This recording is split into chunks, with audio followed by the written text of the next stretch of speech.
Hello everyone, कैसे हैं आप सभी। होप सो जो आपके सीटेट के एग्ज़ाम की प्रिपरेशन है वो बहुत अच्छे से चल रही होगी।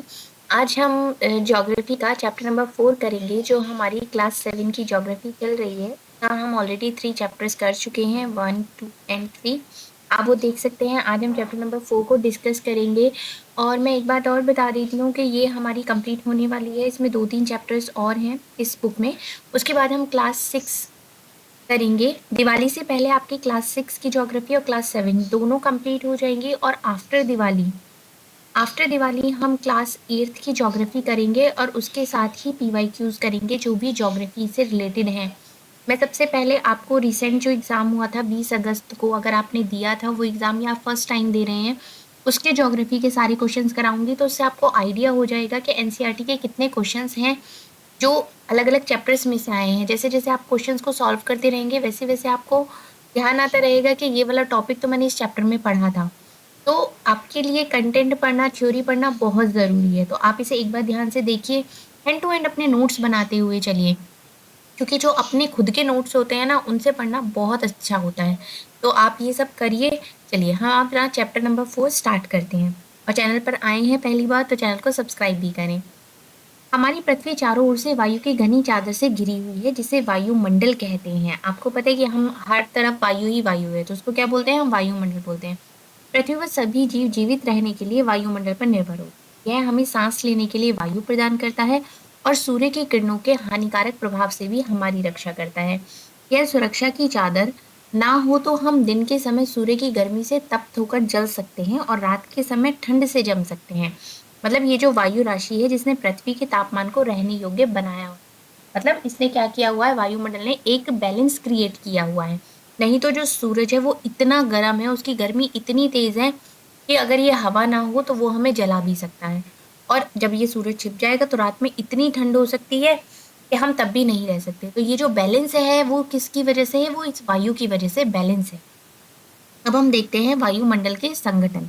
वायुमंडल के संगठन मतलब कंपोजिशन ऑफ द एटमॉस्फेयर। ठीक है।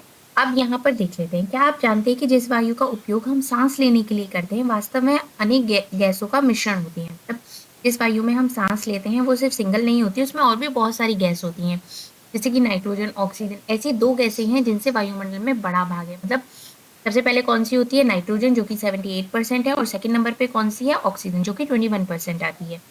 Carbon oxide, helium, ozone, organ एवं हाइड्रोजन कम मात्रा में पाई जाती है। इनकी जो परसेंटेज है वो इतनी है, कम मात्रा में है। इन गैसों के अलावा धूल के छोटे-छोटे कण भी हवा में मौजूद होते हैं। ये आप यहाँ पर इसमें देख सकते हैं। नाइट्रोजन वायु में सर्वाधिक पाई जाने वाली गैस है। जब हम सांस लेते हैं तब फेफड़ों में कुछ नाइट्रोजन भी ले जाते हैं और फिर उसे बाहर निकाल देते हैं। परंतु पौधों को अपने जीवन के लिए नाइट्रोजन की आवश्यकता होती है। वे सीधे वायु से नाइट्रोजन नहीं ले पाते। मतलब जैसे हम प्लांट्स होते हैं ना कि वो सीधे वायु से नाइट्रोजन लेते हैं, नहीं, ऐसा नहीं होता है। मिट्टी और कुछ पौधों की जड़ों में रहने वाले जीवाणु वायु से नाइट्रोजन लेके इसका स्वरूप बदल देते हैं, जिससे वो पौधों का प्रयोग कर सके। मतलब वो इसका स्वरूप ही चेंज कर देते हैं, उसके बाद वो उसको यूज करते हैं। अब ऑक्सीजन वायु में प्रचुर मात्रा में मिलने वाली दूसरी गैस है। पहली कौन सी गैस है? नाइट्रोजन। और दूसरी कौन सी है? ऑक्सीजन। तो पहले सबसे ज्यादा अमाउंट में कौन सी है? नाइट्रोजन है। और दूसरे अमाउंट में कौन सी है? ऑक्सीजन है। मनुष्य तथा पशु सांस लेने में वायु में ऑक्सीजन प्राप्त करते हैं। हरे पादप, ग्रीन प्लांट्स प्रकाश संश्लेषण द्वारा, फोटोसिंथेसिस द्वारा ऑक्सीजन उत्पन्न करते हैं। इस प्रकार वायु में ऑक्सीजन की मात्रा समान बनी रहती है। और यदि हम वृक्ष को, प्लांट्स को या पेड़ पौधों को काट देते हैं तो ये जो इसका बैलेंस है वो बिगड़ जाता है। ठीक है। अब यहाँ देखते हैं कि कार्बन डाइऑक्साइड अन्य महत्वपूर्ण गैस है। जो ग्रीन प्लांट्स होते हैं अपने भोजन के रूप में कार्बन डाइऑक्साइड का प्रयोग करते हैं और ऑक्सीजन वापस देते हैं। ये तो सबको पता ही है कि जो प्लांट्स है वो कार्बन डाइऑक्साइड लेते हैं, ऑक्सीजन हमें देते हैं। इसलिए हमें हर तरफ ग्रीनरी रखनी चाहिए, पेड़ पौधे हमेशा होनी चाहिए, जिससे कि जो एक इन्वायरमेंट है वो हमेशा क्लीन रहता है। मनुष्य और पशु कार्बन डाइऑक्साइड बाहर निकालते हैं। मनुष्य और पशुओं द्वारा बाहर छोड़ी जाने वाली कार्बन डाइऑक्साइड की मात्रा पादपों द्वारा प्रयोग की जाने वाली गैस के बराबर होती है, जिससे ये संतुलन बना रहता है। पादपों मतलब जो ग्रीन प्लांट्स होते हैं वो यूज करते हैं और ये जो गैस का बैलेंस है ये बना रहता है इसकी वजह से। परंतु यह संतुलन कोयला और खनिज तेल आदि ईंधनों के जलाने से गड़बड़ा जाता है। मतलब जब आप बहुत ज्यादा कोयला जलाते हैं या बहुत पॉल्यूशन हो जाता है तो जिससे क्या होता है, इसका जो बैलेंस है वो गड़बड़ जाता है। जैसे कि आजकल आप देख भी रहे हैं दिल्ली एनसीआर में कितना ज़्यादा पॉल्यूशन है और इस पॉल्यूशन की वजह से गाड़ियाँ बैन कर दी गई हैं। जो DS4 डीज़ल है, डीज़ल गाड़ियाँ बैन हो गई हैं और भी पटाखों पर बैन लगा दिया गया है कि जो भी पटाखा जलाएगा उसके ऊपर चार्जेस लगेंगे और चालान बहुत महंगे कर दिए हैं कि अगर आप गाड़ी पकड़ी गई आपकी, तो वो गाड़ी भी सील कर सकते हैं और चालान तो मोटा करेंगे ही करेंगे। तो ये बैलेंस इस टाइम पे जो है वो बिगड़ा हुआ है वायुमंडल का। तो वायुमंडल में प्रतिवर्ष करोड़ों टन कार्बन डाइऑक्साइड की बढ़ोतरी करते हैं। परिणाम स्वरूप कार्बन डाइऑक्साइड का बढ़ा हुआ आयतन पृथ्वी पर मौसम और जलवायु को प्रभावित करता है। ये क्या होता है, जो कार्बन डाइऑक्साइड हो जाती है जब वो बढ़ जाती है बहुत ज़्यादा, तो जो अर्थ पे हमारा जो मौसम है, जो जलवायु है, उसको भी बहुत ज़्यादा अफेक्ट करती है। ये ग्लोबल वार्मिंग का है। ये आप यहाँ पर कुछ न्यूज़पेपर की कटिंग्स हैं, आप देख सकते हैं। क्या भूमंडलीय तापन आज के विश्व में एक गंभीर समस्या है, बहुत ज़्यादा गंभीर। ये और चीज़ देख लेते हैं यहाँ पर। क्या आप जानते हैं जब वायु गर्म होती है तो फैलती है और हल्की होकर ऊपर उठती है। ठंडी ठंडी वायु सघन और भारी होती है, इसलिए हमें नीचे रहने की प्रवृत्ति होती है। गर्म वायु के ऊपर उठने पर आसपास के क्षेत्रों से ठंडी वायु जगह को भरने के लिए वहां आ जाती है। इस प्रकार वायु चक्र चलता रहता है। बात की बात करें, जो वायु चक्र होता है उसकी बात करें। अब एक चीज यहाँ पर आ जाती है कि कार्बन डाइऑक्साइड वायुमंडल में फैलकर पृथ्वी से विकिरित ऊष्मा को पृथ्वी पर रोककर ग्रीन हाउस प्रभाव पैदा करती है, इसलिए इसे ग्रीन हाउस गैस भी कहती है। और इसके अभाव में धरती इतनी ठंडी हो जाती है कि यहाँ पर रहना असंभव हो जाता है। मतलब एक बैलेंस कितना इंपॉर्टेंट है आप देख सकते हैं। किंतु जब कारखानों और कार के धुएं से वायुमंडल में इसका स्तर बढ़ता है, तो इस ऊष्मा के द्वारा पृथ्वी का तापमान बढ़ जाता है, जिसे कि भूमंडलीय तापन या भी ग्लोबल वार्मिंग कहते हैं। इस टाइम जो चल रहा है वो क्या है, वो ग्लोबल वार्मिंग है। आपने न्यूज़ में बहुत देखा होगा कि दिन में भी दिल्ली में, NCR में आप देख नहीं पा रहे हैं प्रॉपर सूरज की, इतना तेज सूरज होने के कारण भी ये इतनी ज़्यादा पॉल्यूशन है कि कुछ क्लियर दिख ही नहीं रहा है, जैसे कि बहुत सारी बीमारियां अलग हो रही हैं। तो तापमान में इस वृद्धि के कारण पृथ्वी के सबसे ठंडे प्रदेशों में जमी हुई बर्फ जो होती है वो पिघल जाती है, जिसके परिणाम स्वरूप समुद्र के जल स्तर में वृद्धि हो जाती है। भाई जब बर्फ पिघलेगी तो वो पिघला हुआ पानी कहीं तो जाएगा ना, वो नदियों में जाएगा, समुद्र में जाएगा, तो वहां का जो जल स्तर होगा वो बढ़ जाएगा, जिससे जो तटीय क्षेत्र होते हैं वहां पर बाढ़ आ जाती है। और दीर्घ अवधि में इसके कारण जलवायु में अत्यधिक परिवर्तन हो सकता है, जिसके कारण जो कुछ पौधे हैं, कुछ पशु हैं, वो लुप्त भी हो सकते हैं। तो ये यहाँ पर मेन पॉइंट आ जाता है। अब यहाँ पर देखते हैं वायुमंडल की संरचना, स्ट्रक्चर ऑफ एटमॉस्फेयर। यहाँ पर हम स्ट्रक्चर पढ़ने की कोशिश करते हैं, इसको समझते हैं। हमारा वायुमंडल 5 परतों में विभाजित है, जो पृथ्वी की सतह से आरंभ होती है। ये क्या है, शोभमंडल, समतापमंडल, मध्य मंडल, बाह्य वायुमंडल एवं बाहिर्मंडल, जिसको मैं आपको एक बार इंग्लिश में बता देती हूँ। शोभमंडल को हम बोलते हैं ट्रोपोस्फेयर, समताप मंडल को हम बोलते हैं स्टेरोस्टोस्फेयर, और मध्य मंडल को हम बोलते हैं मेसोस्फेयर, और बाह्य मंडल को हम बोलते हैं थर्मोस्फेयर, और बाहिर मंडल को हम बोलते हैं एक्सोस्फेयर। तो ये इसके टर्म्स हो गए। अब यहाँ पर हम सबसे पहले पढ़ते हैं ट्रोपोस्फेयर। ये क्या होता है, यह परत वायुमंडल की सबसे महत्वपूर्ण परत होती है। इसकी औसत ऊंचाई 13 किलोमीटर है। हम इसी मंडल में मौजूद वायु में सांस लेते हैं, तो हम जो सांस ले रहे हैं वो यहीं पर ले रहे हैं। मौसम की लगभग सभी घटनाएं, जैसे कि वर्षा हो गया, कोहरा हो गया, ओलावृष्टि, इसी परत के अंदर होता है। जैसे कि बारिश हो गई, कोहरा बहुत ज्यादा हो जाता है, ठंड बढ़ जाती है, ओले पड़ने लगते हैं, तो वो सब किसके अंदर होता है, वो इसी के अंदर होता है। दूसरा सेकंड पॉइंट आता है इसमें समताप मंडल। समताप मंडल को हम स्टेरोस्टोस्फेयर बोलते हैं। क्षोभ मंडल के ऊपर का भाग समताप मंडल कहलाता है। यह लगभग 50 किलोमीटर की ऊंचाई तक फैला हुआ है। यह परत बादलों एवं मौसम संबंधी घटनाओं से लगभग मुक्त होती है। इसके फलस्वरूप यहाँ की परिस्थितियां हवाई जहाज उड़ाने के लिए आदर्श होती हैं। ये कहाँ पर है, ये रहा यहाँ पर, ये समताप मंडल है, ये यहाँ पर क्षोभ मंडल है, यहाँ पर ये हवाई जहाज उड़ाने की बात हो रही है। ठीक है, यह महत्वपूर्ण विशेषता यह है कि इसमें ओजोन गैस की परत होती है। यह परत सूर्य से आने वाली हानिकारक गैसों से हमारी रक्षा करती है। यहाँ पर क्या होती है, ये हमारी ओजोन लेयर होती है, जो कि सूर्य से बहुत ज्यादा जितनी भी हानिकारक गैसें आती हैं उनको कंट्रोल करती है। अब उसके बाद आता है मध्य मंडल। मध्य मंडल हो गया मेसोस्फेयर। यह वायुमंडल की तीसरी परत होती है, समताप मंडल के ठीक ऊपर होती है, तब इसके ऊपर यहाँ पर ये हो गया मध्य मंडल। यह लगभग 80 किलोमीटर की ऊंचाई तक फैली होती है। अंतरिक्ष में प्रवेश करने वाले उल्कापिंड इस परत में आने पर जल जाते हैं। मतलब जो उल्कापिंड होते हैं जो आते हैं वो यहाँ तक आते आते जल जाते हैं। उसके बाद आता है वायुमंडल, थर्मोस्फेयर। वायुमंडल में क्या होता है, वायुमंडल में बढ़ती ऊंचाई के साथ तापमान अत्यधिक तीव्रता से बढ़ता है। आयनमंडल इस परत का एक भाग है। यह 80 से 400 किलोमीटर तक फैला हुआ है। ये मैं आपको यहाँ पर दिखा रही हूँ, ये रहा। मध्य सीमा हो गई, ये है वायुमंडल। ठीक है। वायुमंडल में बढ़ती ऊंचाई के साथ तापमान अत्यधिक तीव्रता से बढ़ता है। इसके लिए इस परत का उपयोग होता है। वास्तव में पृथ्वी से प्रसारित रेडियो तरंगें इस परत द्वारा पुनः पृथ्वी पर परावर्तित कर दी जाती है। मतलब जो रेडियो की वेव्स जाती हैं वो वापस पृथ्वी पर आ जाती हैं इसके साथ। इसके बाद लास्ट आता है वायुमंडल, एक्सोस्फेयर। वायुमंडल की सबसे ऊंची परत को हम वायुमंडल कहते हैं, के नाम से जाना जाता है। वायु की पतली परत होती है, हल्की गैसें जैसे कि हीलियम, हाइड्रोजन यहीं से अंतरिक्ष में तैरती रहती है। ठीक है, ये आपको बातें समझ में आ गए। अब बात करते हैं मौसम और जलवायु की। ये क्या होता है? आपने सुना ही होगा कि आज वर्षा होने वाली है या आज का दिन साफ रहेगा, धूप निकलेगी या नहीं निकलेगी। ये हम कब करते हैं? जब मैच होने वाला होता है, तब हम अपना अंदाजा लगाते हैं कि आपने सुना होगा कि कोई आइडिया लगा रहा होता है, भाई मौसम आज ऐसी हो रहा है कि अब तक बारिश ना हो जाए। तो यदि हम कल्पना करें कि हमारा शरीर एक रेडियो है और उसके मस्तिष्क उसके स्पीकर, तो मौसम वह है जो इसके नियंत्रण बटनों से छेड़छाड़ करता रहता है। मौसम वायुमंडल की प्रत्येक घंटे तथा दिन प्रतिदिन की स्थिति होती है। आर्द्र एवं गर्म मौसम किसी को भी चिड़चिड़ा बना सकता है। अच्छा हवादार मौसम हमें आनंद देता है और हम घूमने की योजना भी बना सकते हैं। मौसम नाटकीय रूप से दिन प्रतिदिन बदलता है, किंतु दीर्घ काल में किसी स्थान का औसत मौसम उस स्थान की जलवायु बताता है। अब आप समझ गए होंगे कि हम मौसम का दैनिक पूर्वानुमान क्यों करते हैं। ना आपको ये समझ में आया होगा, क्योंकि उस मौसम के अनुसार हम उस जगह की जलवायु बता सकते हैं। जैसे कि अगर आप पहाड़ों की बात करें, तो पहाड़ों पे मौसम 2 मिनट पे धूप निकलेगी, तो उसके 2 मिनट बाद ही आप देखेंगे कि वहाँ तो बादल आ गए।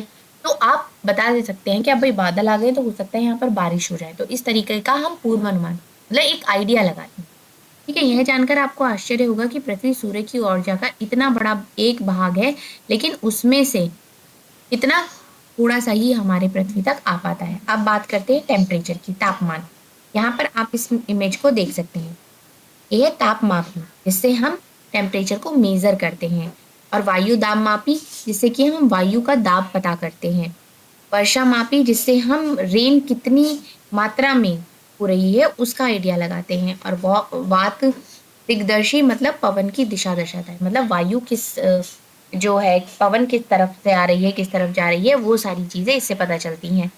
अब तापमान, अगर प्रतिदिन जिस तापमान का अनुभव करते हैं वह वायुमंडल का तापमान होता है। वायु में मौजूद ताप एवं शीतलता के परिमाण को तापमान कहते हैं। वायुमंडल का तापमान केवल दिन और रात में ही नहीं बदलता, बल्कि ऋतुओं के अनुसार भी बदलता रहता है। मतलब आपने देखा होगा कि गर्मियों में अलग टेम्परेचर होता है, सर्दियों में अलग होता है, बरसात हो जाए तो अलग हो जाता है, और अलग से मौसम खिल जाता है तो उसका अलग हो जाता है। तो आतपन एक महत्वपूर्ण कारक है जो तापमान के वितरण को प्रभावित करता है। सूर्य से आने वाली वह ऊर्जा जिसे पृथ्वी रोक लेती है आतपन कहलाती है। मतलब जो सूरज से कितनी एक बहुत ज्यादा अमाउंट में आती है। आपने देखा ही होगा, अगर हम इस तरीके से सूरज को देखने लगे तो हम डायरेक्टली उससे नजर नहीं मिला सकते। तो कितनी ऊर्जा आती है, लेकिन पृथ्वी क्या करती है, उसको बैलेंस करके रखती है, उसको थोड़ा सा रोक के रखती है। तो उसको हम क्या बोलते हैं, आतपन बोलते हैं। सूर्य तप की मात्रा भूमध्य रेखा से ध्रुवों की ओर घटती है, इसलिए तापमान उसी प्रकार घटता है। मतलब जिधर साइड ये मात्रा घटती रहती है वैसे ही टेम्परेचर घटता चला जाता है। अब आप समझ गए होंगे कि ध्रुव बर्फ से क्यों ढके होते हैं। यदि पृथ्वी का तापमान अत्यधिक बढ़ जाता है तो यह इतनी गर्म हो जाएगी कि यहाँ कुछ फसलें उग ही नहीं सकेंगी। अब देख रहे हैं कि अगर ये नहीं होगा और टेम्परेचर मेंटेन नहीं होगा तो यहाँ पर इतनी गर्मी हो जाएगी कि कुछ फसलों को तो हम उगा ही नहीं सकते। गांव की अपेक्षा नगरों का तापमान बहुत अधिक होता है। दिन में के समय में ऐसा फेल्ट से बनी सड़कें और धातु कंक्रीट से बने भवन गर्म हो जाते हैं, और रात के समय ये ऊष्मा मुक्त हो जाते हैं, मतलब ठंडे हो जाते हैं। नगर के भीड़ वाले ऊंचे भवन गर्म वायु को रोक लेते हैं, जिससे नगरों का तापमान बढ़ जाता है। ठीक है, अब यहाँ पर एक और चीज देखते हैं। क्या आप जानते हैं तापमान को मापने की मानक इकाई डिग्री सेल्सियस है। इसका आविष्कार किसने किया था? एंडरसन सेल्सियस ने किया था। सेल्सियस पैमाने पर जल 0 डिग्री सेल्सियस पर जमता है और 100 डिग्री सेल्सियस पर उबलता है। मतलब आपको पता है ना कि बर्फ कब जम जाती है, तो वो जब 0 डिग्री पहुंच जाता है तो बर्फ जम जाती है, और जब पानी बॉईल होने लगता है तो वो कितने डिग्री पर बॉईल होता है? 100 डिग्री पर बॉईल होता है। अब वायु दाब क्या होता है, ये चीज समझ, अब तक आपको समझ में अच्छे से आ रहा होगा। आगे हम इसको एक ही बार में कंप्लीट कर देंगे तो चैप्टर आपको समझ में आ जाएगा। यह जानकर आपको आश्चर्य होगा कि वायु हमारे शरीर पर उच्च दाब के साथ बल लगाती है। बल मतलब फोर्स करती है, किंतु हम इसका अनुभव नहीं कर पाते हैं। यह इसलिए होता है क्योंकि वायु का दाब हमारे ऊपर सभी दिशाओं से लगता है और हमारा शरीर विपरीत बल लगा रहा है। मतलब जितनी भी हमारी दिशाएं हैं, हर तरफ से हमारे ऊपर प्रेशर आता है और जो हमारी बॉडी है वो उसके अपोजिट में बल लगाती है, प्रेशर देती है। पृथ्वी की सतह पर वायु के भार द्वारा लगाया गया दाब वायु दाब कहलाता है। जो जो हवा है, जो प्रेशर देती है अर्थ पर, उसको क्या कहते हैं? वायु दाब कहते हैं। वायुमंडल में ऊपर की ओर जाने पर दाब तेजी से गिरने लगता है। समुद्र स्तर पर वायु दाब सर्वाधिक होता है और पर जाते हैं जैसे जैसे तो ये घटता चला जाता है। वायु दाब का 36% किसी स्थान पर उपस्थित वायु के ताप द्वारा प्रभावित होता है। अधिक तापमान वाले क्षेत्रों में वायु गर्म होकर ऊपर उठती है और निम्न दाब क्षेत्र बनाता है। निम्न दाब बादल युक्त आकाश और नम मौसम के साथ जुड़ा हुआ होता है। कम तापमान वाले क्षेत्रों की वायु ठंडी होती है, जैसे कि आपने पहाड़ों पर देखा होगा, वहाँ की जो हवा होती है वो ठंडी होती है। इसके फलस्वरूप यह भारी होती है। भारी वायु उच्च दाब क्षेत्र बनाती है। उच्च दाब के कारण स्पष्ट और स्वच्छ आकाश होता है। जैसे कि इसका जो सबसे अच्छा एग्जाम्पल है वो आपका पहाड़ है। अगर आप उत्तराखंड में जाते हैं, हिमाचल में जाते हैं, तो वहाँ की वायु आपको बहुत ठंडी मिलेगी और वो बहुत भारी भी होती है। इससे जो टेम्परेचर है वो बहुत ज़्यादा हैवी होता है और उससे क्या होता है, जो आपका आकाश है वो आपको खुला आसमान दिखाई देगा वहाँ पर। ठीक है? क्या आप जानते हैं कि चाँद पर वायु नहीं है, अतएव वहाँ वायु दाब भी नहीं है। हमने बताया कि जितने भी एस्ट्रोनॉट होते हैं जब चाँद पर जाते हैं तो विशेष रूप से वो हवा से भरा हुआ अंतरिक्ष पोशाक पहनते हैं और यदि वो ऐसा नहीं करेंगे तो इनके जो शरीर द्वारा विपरीत बल लगने के कारण उनकी रक्त की शिराएँ फट जाएँगी। मतलब क्या होगा, इनकी जितनी भी वेन्स हैं जिनमें खून बह रहा है वो सब फट जाएँगी वहाँ पर, क्योंकि भाई आपकी बॉडी तो प्रेशर लगा रही है ना उसको, लेकिन वहाँ से तो आपको एयर प्रेशर मिल ही नहीं रहा। तो जब वो बैलेंस नहीं होगा तो क्या होगा, आपकी बॉडी ही फट जाएगी। यहाँ पर ये बताया गया है, क्योंकि वहाँ पर एयर नहीं है। अब बात करते हैं पवन की। पवन क्या होती है? उच्च दाब क्षेत्र से निम्न दाब क्षेत्र की वायु की गति को पवन बोलते हैं। जब उच्च दाब क्षेत्र होता है, फिर निम्न दाब क्षेत्र की तरफ जो वायु की गति होती है उसको पवन कहा जाता है।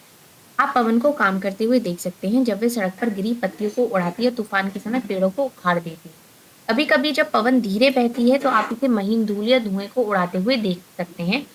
कभी कभी इतनी तेज होती है कि इसकी विपरीत दिशा में चलना कठिन हो जाता है। कभी कभी आपने ये किया देखा भी होगा कि कभी कभी हवा इतनी तेज होती है, अगर आप उसके अपोजिट डायरेक्शन में चल रहे होते हो, उसी की तरफ चल रहे होते हो जिधर से हवा चल रही है, तो आप कितना मुश्किल हो जाता है आपको आगे बढ़ना, क्योंकि उसका प्रेशर इतना ज़्यादा हो जाता है। आपने अनुभव भी किया होगा कि तेज पवन में छाता लेकर चलना आसान नहीं है। अगर आप अम्ब्रेला ले लेते हैं, छाता खोल लेते हैं, तो वो फिर उड़ ही जाता है। इसके 3 उदाहरण सोचिए जब तेज पवन के कारण आपकी समस्या उत्पन्न हुई। पवन को मुख्यतः 3 प्रकारों में विभाजित किया जा सकता है। इसके 3 टाइप्स हैं यहाँ पर। पवन का नाम उसके आने की दिशा के आधार पर निर्धारित होता है। उदाहरण के लिए पश्चिम से आने वाली पवन को हम पछुआ पवन कहते हैं। ठीक है? अब इसके 3 टाइप्स होते हैं, इनको भी देख लेते हैं। जैसे इसमें पहली आती है स्थायी पवन, दूसरी आती है मौसमी पवन और तीसरी आती है स्थानीय। अब ये स्थायी क्या होती है? व्यापारिक पश्चिमी एवं पूर्वी पवनें स्थायी पवन होती हैं। ये वर्ष भर लगातार निश्चित दिशा में चलती रहती है। मौसमी क्या होती हैं? ये पवन विभिन्न ऋतुओं में अपनी दिशा बदलती रहती है। जैसे कि जब मानसून आता है तो भारत में ये पवन आती है। अब स्थानीय क्या होती है? किसी छोटे क्षेत्र में वर्ष या दिन के किसी विशेष समय पर चलती है। उदाहरण के लिए स्थल एवं समुद्री समय। क्या आपको भारत के उत्तरी क्षेत्र की गर्म एवं शुष्क स्थानीय पवन याद है, जिसे लू कहते हैं? गर्मियों में जो चलती है लू, वो स्थानीय पवन में आएगी। ठीक है? ये इसका एक डायग्राम भी है कि ये जो है ये हवा का प्रेशर है कि किधर से आ रहा है। उच्च दाब इधर हो गया, यहाँ से पवन आ रही है भूमध्य रेखीय डोलड्रम जिसको हम कहते हैं। अब यहाँ पर चक्रवात होता है। चक्रवात क्या होता है? प्राकृतिक आवेश। भारत के पूर्वी समुद्री तट पर स्थित ओडिशा में बंगाल की खाड़ी से उठने वाले चक्रवातों का खतरा बना रहता है। 17-18 अक्टूबर 1999 को राज्य के 5 जिलों में चक्रवात आया। 29 अक्टूबर 1999 को एक अन्य महाचक्रवात आया जिसने राज्य के एक बड़े भाग में तबाही मचा दी। मुख्यतः पवन का वेग, वर्षा और ज्वारीय प्रोत्कर्ष से हानियां हुई। 260 किलोमीटर प्रति घंटे तक वेग वाली पवन 36 घंटे से भी ज्यादा समय तक चलती रही, तो वहां तो सब कुछ ही खराब हो गया था। तीव्र वेग वाली इस पवन ने पेड़ों को उखाड़ दिया, कच्चे घरों को नष्ट कर दिया, औद्योगिक भवन, घरों की छत भी उड़ गई, विद्युत आपूर्ति और टेलीफोन लाइनें पूरी तरीके से नष्ट हो गई। चक्रवात के फलस्वरूप लगातार 3 दिनों तक भारी बारिश हुई। पहले तो ये आया, ठीक है, उसके बाद भारी बारिश हुई है, तो इसके कारण उड़ीसा की प्रमुख जितनी नदियां थी उनमें बाढ़ भी आ गई। उठी ज्वारीय तरंगे स्तर पर 20 किलोमीटर तक आ गई और फलस्वरूप तटीय क्षेत्रों में भयानक तबाही हो गई। अचानक 7 से 10 मीटर ऊंची ज्वारीय तरंगे आ गई, जिसके कारण खड़ी धान की फसल पूरी तरीके से नष्ट हो गई। मतलब उस उस टाइम पे तो पूरी तरीके से ही विनाश हो गया, जो कि वहां पर उड़ीसा में हुआ था 1999 में। तो ये उसी का बताया गया। 25 अक्टूबर 1999 को पूर्वी पोर्ट ब्लेयर के निकट थाईलैंड की खाड़ी में अवदाव के कारण यह चक्रवात उत्पन्न हुआ था और यह धीरे धीरे उत्तर पश्चिमी दिशा में बढ़ा, गहन होकर इसमें महाचक्रवात का रूप धारण कर लिया और 29 अक्टूबर की सुबह 10:30 बजे उड़ीसा के इरेसामा और बालीकुडा के बीच के क्षेत्रों को इसने प्रभावित किया था। इस महाचक्रवात ने भुवनेश्वर, कटक और 28 तटीय राज्य सहित उड़ीसा के पूरे तट को बर्बाद कर दिया था। इसमें लगभग 130 लाख लोग प्रभावित हुए। बहुत बड़ी संख्या में पशुओं की मौत हो गई थी। धान, सब्जी, फलों की खड़ी फसल को भारी नुकसान हुआ। ज्वारीय प्रोत्कर्ष से उत्पन्न हुई लवणता के कारण कृषि योग्य विशाल भूमि अनुपजाऊ हो गई। ताल, सागवान, बांस के बगान वाले विशाल भूक्षेत्र नष्ट हो गए। पारादीप एवं कोकान के बीच स्थित मैंग्रोव के जंगल ही लुप्त हो। तो आप समझ सकते हैं कि किस लेवल का आया था और वहां पर सब कुछ ही बर्बाद हो गया था। अब बात करते हैं आर्द्रता के बारे में। जब जल पृथ्वी और विभिन्न जलाशयों से वाष्पित होकर होता है तो ये जलवाष्प बन जाता है, जिसको हम कहते हैं कि जलवाष्प हो गया ना। से देखा होगा आपने, पानी को बॉईल करते हो तो उसमें से भाप उठती है, इस तरीके से। वायु में किसी भी समय जलवाष्प की मात्रा को आर्द्रता बोलते हैं। जब वायु में जलवाष्प की मात्रा अत्यधिक होती है तो उसे हम आर्द्र दिन कहते हैं। जैसे जैसे वायु गर्म होती जाती है तो इसकी जो धारण करने की जो क्षमता होती है वो बढ़ जाती है और यह और अधिक आर्द्र हो जाती है। आम दिन में कपड़े सूखने में काफ़ी समय लगता है, हमारे शरीर से पसीना आसानी से नहीं सूखता और हम बहुत अनकंफर्टेबल फील करते हैं उस टाइम पर। जब जलवाष्प ऊपर उठता है तो यह ठंडा होना शुरू हो जाता है। जलवाष्प संघनित होकर ठंडा होकर जल की बूंदें बनाते हैं। बादल इन्हीं जल बूंदों का ही एक समूह होता है। जब जल की ये बूंदें इतनी भारी हो जाती है कि वायु में तैर न सकें, तब ये वर्षा के रूप में नीचे आ जाती है। जैसे कि आपने सिंपल सा बेसिक एग्जाम्पल है, यहाँ से भाप बनकर वो ऊपर उठता है। जब वो बादलों में बहुत ज्यादा भारी हो जाता है, वो सहन नहीं कर पाता, तो वो बारिश की रूप में वो नीचे आ जाता है। ये क्लियर सी सिंपल सी लाइन में बात है जो यहाँ पर बताई जा रही है। आकाश में उड़ते हुए जेट हवाई जहाज अपने पीछे सफेद बद चिन्ह छोड़ते हैं। आपने देखा होगा कि जब हवाई जहाज उड़ता है तो बहुत ज्यादा उसके पीछे एक हवा निकलती है, नमी होती है। तो वायु के गतिमान ना रहने की स्थिति में संघनित नमी कुछ देर तक पथ के रूप में दिखाई देती है। पृथ्वी पर जल के रूप में गिरने वाली जो वर्षण होता है उसको हम वर्षा कहते हैं। ज्यादातर भौम जल वर्षा जल से ही प्राप्त होता है। पौधे जल संरक्षण में मदद करते हैं। जब पहाड़ी ऐसे पेड़ काट दिए जाते हैं, वर्षा अन्य अनावृत पहाड़ों से नीचे बहता है और निचले इलाकों में बाढ़ का कारण बन जाता है। तो ऊपर से जितने भी पहाड़ों से ही जाता है तो नीचे जितने भी इलाके होते हैं उसमें बाढ़ आ जाती है। क्रियाविधि के आधार पर वर्षा के 3 प्रकार होते हैं: समवही वर्षा, पर्वतीय वर्षा और चक्रवाती वर्षा। यहाँ पर आप देख सकते हैं समवही वर्षा में यहाँ से क्या होती है, गर्म वायु ऊपर जा रही है वाष्प बनकर, यहाँ पर स्टोर हो रही है और फिर वो बारिश के रूप में नीचे आ रही है। अब हम बात करते हैं यहाँ पर पर्वतीय वर्षा की। तो ये कैसी होती है, ये पर्वत से इस तरीके से हवा चल रही है, हवा चल के ये ऊपर जा रही है और फिर ये इस तरीके से वायु आ रही है। और अगर हम यहाँ पर बात करते हैं तो इधर से ठंडी हवा आ रही है, इधर से गर्म हवा जा रही है, तो ये यहाँ पे स्टोर होती है। तो इसको क्या बोलते हैं, इसको हम चक्रवर्ती वर्षा बोलते हैं। आगे और भी देख लेते हैं। पौधे तथा जीव जंतुओं के जीवित रहने के लिए वर्षा बहुत महत्वपूर्ण है। इससे धरातल को ताजा जल प्राप्त होता है। यदि वर्षा कम हो तो जल की कमी या सूखा हो जाता है। इसके विपरीत अगर वर्षा अधिक होती है तो बाढ़ आ जाती है। ठीक है। वर्षण के दूसरे रूप हमें क्या है, बर्फ गिरना और ओले पड़ जाते हैं, ये इसके और एग्जाम्पल। तो होप सो आपको ये चैप्टर बहुत अच्छी तरीके से समझ में आ गया होगा। इसके जो एक्सरसाइजेज हैं, क्वेश्चन आंसर्स हैं, मैं आपको एडवाइस करूंगी कि आप खुद करें। इससे क्या होगा, आपका जो चैप्टर है वो रिवाइज हो जाएगा। रिवाइज हो जाएगा तो आप अपने नोट्स को बना सकते हैं, आपकी चीज़ों में क्लैरिटी आएगी। अगर आपको किसी भी टॉपिक से रिलेटेड कोई भी डाउट है तो आप मुझे कमेंट करके पूछ सकते हैं, मैं आपका डेफिनेटली उसका आंसर करूंगी और कोशिश करूंगी कि आपको एक एक चीज़ बहुत अच्छी तरीके से क्लियर हो और आपकी जो एग्ज़ाम की प्रिपरेशन है वो बहुत अच्छे लेवल की हो और आपका एग्ज़ाम भी क्लियर हो जाए। चलिए, अगर वीडियो अच्छी लगी है तो चैनल को सब्सक्राइब भी करें और वीडियो को लाइक भी करें। Thank you.